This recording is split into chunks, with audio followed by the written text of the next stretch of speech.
Praise the lord. యేసుక్రీస్తు దివ్యనామంలో ఉదయకాల సమయంలో మీ అందరికీ నా హృదయపూర్వక వందనాలు తెలియజేస్తున్నాను. ప్రార్థన చేశారా?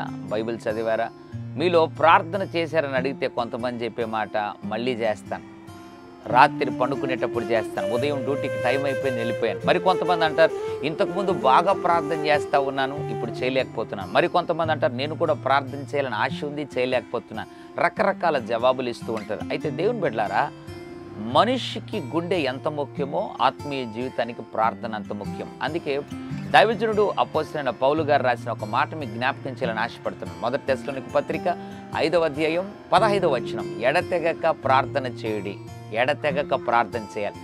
క్రైస్తవుడు ప్రభువుని నమ్మిన తర్వాత, రక్షణ పొందిన తర్వాత క్రైస్తవుడు ప్రార్థన మాత్రం నిర్లక్ష్యం చేయకూడదు, ఎడతెగక ప్రార్థన చేయాలి.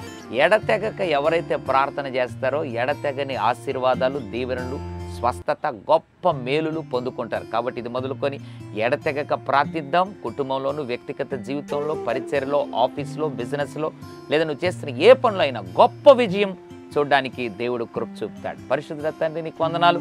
ఎడతెగక ప్రార్థించు వారిగా చేయని. ఇదివరకే ఎంతమంది అయితే ప్రార్థించక ఉన్నారో వారిని క్షమించి ప్రార్థన ఆత్మతో నాయన, ప్రార్థన మంటలు వారిలో రగిలించమని, ఆత్మతో వారిని నింపమని, యేసు నామములో ప్రార్థన పరులుగా మార్చు, ప్రార్థన ఆత్మతో అభిషేకించమని యేసు నామములో ప్రార్థిస్తున్నాను తండ్రి.